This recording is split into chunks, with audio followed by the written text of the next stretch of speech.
अस्पताल में ही दुल्हन ने दूल्हे को 7 जन्म और 7 वचन निभाने का वादा किया और यहीं से दुल्हन की विदाई भी हुई। ये जानकारी के मिलने के बाद आप कहीं विवाह फिल्म से इसकी तुलना तो नहीं कर रहे हैं? यदि कर रहे हैं तो थोड़ा रुक जाइए। 7 फेरे, 7 वचन और दुल्हन की विवाद तक तो ठीक था, लेकिन दोनों कहानियों के बीच थोड़ा ट्विस्ट है। विवाह फिल्म में अभिनेत्री अमृता राव के साथ एक हादसे में वो झुलस गई थीं और फिर अभिनेता शाहिद कपूर ने उनसे अस्पताल में ही शादी की थी और यहीं से उनकी भी विदाई हुई थी। लेकिन सोनीपत जिले में जो बीते दिन शादी हुई उसकी कहानी थोड़ी अलग है। इस शादी में बारातियों के साथ दूल्हे की पिटाई और मार-धाड़ से क्लाइमैक्स भरपूर है, जो किसी सुपरहिट फिल्म से कम नहीं है। दरअसल 2 दिन पहले सगाई में डांस को लेकर हुई कहासुनी की रंजिश में दुल्हन के मौसेरे भाई ने घुड़चढ़ी के वक्त दूल्हे और बारातियों की पिटाई कर दी। इससे शादी समारोह में अफरा तफरी मच गई। घायल दूल्हे को नागरिकों ने अस्पताल ले जाया। पिटाई से आहत दूल्हे ने दुल्हन के गांव जाने से इनकार किया तो दुल्हन अस्पताल पहुंच गई। देर रात गांव के संभ्रांत लोगों की मौजूदगी में अस्पताल में ही शादी की रस्में पूरी हुई। महेंद्रगढ़ जिले के ताजपुर गांव में 2 दिन पहले सगाई समारोह था। इसमें दुल्हन का मौसेरा भाई भी पहुंचा हुआ था।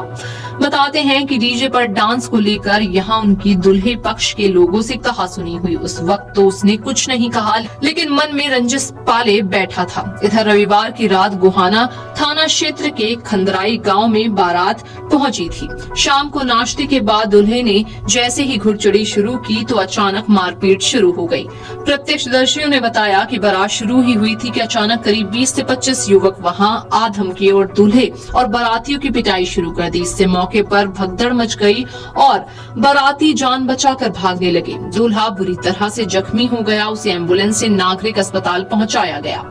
मारपीट की वजह से शादी खतरे में पड़ गई। अस्पताल पहुंचे दूल्हे ने शादी से साफ इनकार कर दिया। ऐसे संवेदनशील माहौल में गांव के बुजुर्ग आगे आए और सूझबूझ दिखाते हुए दोनों पक्षों में सुलह करवाने की कवायद शुरू की।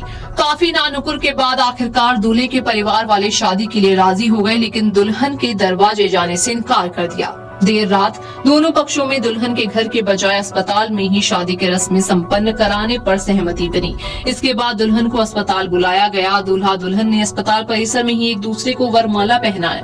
दुल्हन की विदाई भी अस्पताल से ही की गई। क्षेत्र में ये शादी का चर्चा का विषय बनी हुई है। दूल्हे और बारातियों पर हमले की पृष्ठभूमि सगाई वाले दिन ही उस समय बन गई थी जब डीजे पर गाना बजाने के विवाद में मारपीट हो गई थी। उस समय कुछ लोगों ने सुलह करा दी थी, मगर मन में रंजिश भरी हुई थी। शायद ही किसी ने कल्पना की होगी कि कोई इस तरह दूल्हा और बारातियों पर हमला करेगा। शुक्रवार को सगाई की रस्म महेंद्रगढ़ के अटेली मंडी क्षेत्र के गांव ताजपुर निवासी युवक से हुई थी। सगाई की रस्म पूरी होने के बाद दूल्हे के परिवार की महिलाएं डीजे पर डांस कर रही थीं। दुल्हन के मौसेरे भाई की पत्नी और बहन ने डीजे वाले से अपनी पसंद का गाना लगवाया, जिसे दूल्हा पक्ष की महिलाओं के बीच में ही यहाँ खटाश शुरू हो गई। नौबत मारपीट तक पहुंची, तब सुलह कर दी गई थी। रविवार की शाम को ताजपुर से बारात खंदराई गांव पहुंची। जब घुड़चढ़ी चल रही थी तो दुल्हन का मौसेरा भाई अपने 20 से 25 साथियों के साथ 3 कारों में सवार होकर वहां पहुंचा और आते ही दूल्हे और बारातियों को घेर कर पीटना शुरू कर दिया। दूल्हे की घोड़ी से उतरकर मारपीट की। खुद दुल्हन पक्ष के लोगों को मौसेरे भाई के इरादों की भनक नहीं थी। बारातियों के स्वागत का बेहतर इंतजाम किया गया था। 150 बारातियों के लिए खाना तैयार कराया गया था, लेकिन विवाद में सब तहस नहस हो गया। हालांकि इन सब के बाद भी किसी ने थाने में शिकायत नहीं दी।